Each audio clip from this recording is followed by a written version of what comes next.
حدیث میں آیا ہے کہ رومی عیسائی 80 جھنڈوں تلے تم پر حملہ کریں گے اور ہر جھنڈے کے نیچے 12,000 فوج ہوگی، 10 لاکھ۔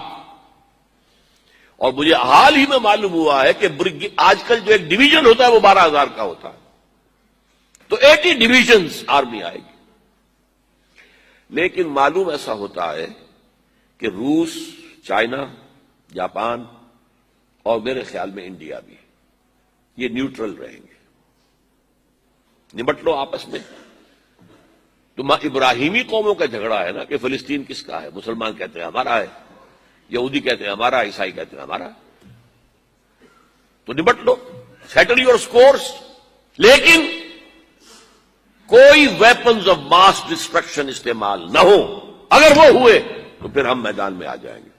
میرا گمان یہ ہے کہ ویپنز آف ماس ڈسٹرکشن استعمال نہیں کر سکیں گی مغربی طاقت، اور پھر جنگ کے اندر مسلمانوں کے ساتھ جیتنا ان کے لیے ممکن نہیں ہے۔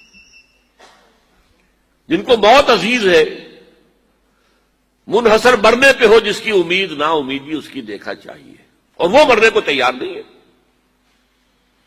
وہ تو 40,000 فٹ کی بلندی سے نیزی کٹر پھینک سکتے ہیں، نیچے نہیں آئیں گے۔ اور جب نیچے کچھ اتنے تھے تو جو حشر کیا تھا، تو جو بات کہی تھی رمزفیلڈ نے، ویری ٹینیشیس فائٹرز، یہ افغان والے جو ہیں یہ تو چمٹ جانے والے ہیں، یہ ایسے جنگجو ہیں، ان سے جان چھڑانی مشکل ہے، جن کے لیے موت سب سے بڑی کامیابی ہے۔ شہادت مطلوب و مقصود مومن، نہ مال غنیمت نہ کشور کشائی، مسلمانوں کا مقابلہ کر سکیں گے، یہ ہے میرا گمان، واللہ اعلم۔ بہرحال پہلا مرحلہ کسی اجمی ملک میں جو میرے نزدیک پاکستان اور افغانستان پہ مشتمل ہوگا، خلافت کا نظام پہلے آئے گا، پھر یہاں سے فوجیں چلیں گی، حضرت مہدی کی حکومت قائم ہوگی، پھر وہ حضرت مہدی جو ہے وہ جہاد کریں گے، قتال کریں گے، اور اس قتال کے آخری مرحلے پر حضرت عیسیٰ علیہ السلام بھی نازل ہو جائیں گے، اور غالباً ان کے ذریعے سے پھر جتنا الیکٹرانک ان کا حساب کتاب ہے وہ ختم ہو جائے گا۔ حضور نے فرمایا ان کی آنکھوں میں ایسی تاثیر ہوگی، جہاں پر نگاہ جائے گی یہودی پگھل جائیں گے، کوئی بہت بڑا لیزر ہوگا، اور ظاہر بات ہے کہ ان کے یہ ہتھیار جو ہے ان کا مقابلہ تو مسلمان نہیں کر سکتے، اور نہ ابھی آپ کو 100 برس بھی یہ سوچ سکتے ہیں کہ کوئی مسلمان ملک اتنی ترقی کر سکتا ہے کہ ان کے مقابلے میں پہنچ جائے ان ہتھیاروں کے معاملے میں۔ تو یہ اصل میں جو شخص سراپا معجزہ تھا، حضرت عیسیٰ جو ہے سراپا معجزہ، پیدائش معجزہ، آسمان پر اٹھایا جانا معجزہ، خلق حیات، بنایا مٹی کا پرندہ، پھونک ماری اڑنے لگا، احیاء موتا، مردہ کو کہا اٹھو قم باذن اللہ، اٹھ گیا چلنے لگا، مادرزاد اندھے کے آنکھ پر ہاتھ پھیری اور اس کو آنکھیں اللہ نے دے دی، کوڑھی کے جسم پر ہاتھ پھیرا اور کوڑ صاف۔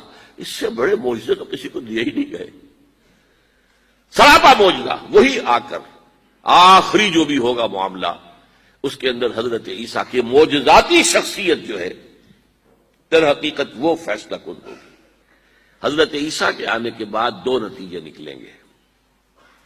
عیسائیوں کا مذہب ختم ہو جائے گا، حدیث میں آیا ہے کہ عیسیٰ آئیں گے، یکسر الصلیب و یقتل الخنزیر، صلیب کو توڑ دیں گے۔ کیا مطلب؟ کہاں تم صلیب اٹھائے پھر رہے ہو، میں صلیب دیا ہی نہیں گیا، یہ سب تمہارا ایک من گھڑت قصہ ہے، مجھے تو اللہ نے پہلے اٹھا لیا تھا، وما قتلوہ وما صلبوہ، صلیب ہی پر کھڑی ہوئی ہے عیسائیت ساری کی ساری، اور خنزیر کو قتل کر دی۔ خنزیر تم نے کیسے حلال کر لیا اپنے لیے؟ کبھی اسلامی شریعت کے اندر موسیٰ کی شریعت میں حرام تھا، وہی موسیٰ کی شریعت میں تمہیں دے کر گیا تھا۔ Don't think I have come to destroy law, یہ لا تم پر نافذ رہے گا۔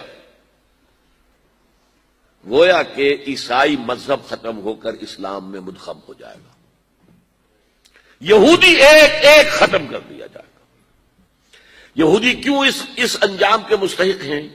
اللہ کا پرانا قاعدہ چلا آ رہا ہے، جس قوم کی طرف کسی رسول کو بھیجا، اگر قوم نے بحیثیت مجموعی رسول کا انکار کیا وہ ہلاک کر دی گئی۔ قوم نوح ہلاک ہوئی یا نہیں؟ قوم ہود، عاد ہلاک ہوئی یا نہیں؟ قوم سمود جن کی طرف حضرت صالح بھیجے گئے، قوم شعیب، عمورہ اور صدوم کی بستیاں، آل فرعون، یہودیوں کی طرف حضرت عیسیٰ کو رسول بنا کر بھیجا گیا تھا، انہوں نے رد کر دیا، محمد رسول اللہ کو رد کر دیا صلی اللہ علیہ وسلم۔ یہ اس سزا کے مستحق ہو چکے ہیں، لیکن وہ سزا ان کا رسول ہی ان کو آ کر دے گا، اسی لیے انہیں اٹھا لیا گیا، ایک پاز آ گیا ہے۔ مستحق تو ہو گئے تھے اسی وقت حضرت عیسیٰ کے زمانے میں کہ ہلاک کر دیے جائیں، لیکن حضرت عیسیٰ کے زمانے میں حضرت عیسیٰ کو اٹھا لیا اور ان کا معاملہ جو ہے وہ ملتوی کر دیا۔ جیسے کسی کو پھانسی کی سزا تو ہو جائے لیکن ابھی ایگزیکیوشن نہیں ہوئی ہے، ایگزیکیوشن جو ہے وہ ڈیفر ہو گئی۔ یہودی ختم، عیسائیت ختم، اور عیسائی سب مسلمانوں کے ساتھ شامل ہو کر ایک ملت واحدہ بن جائیں گے۔ پھر اگلا مرحلہ آئے گا گلوبلائزیشن کا، حضرت مسیح کے ہاتھوں ہوگا، وہ پوری دنیا میں وہ اسلام کا نظام قائم ہو جائے۔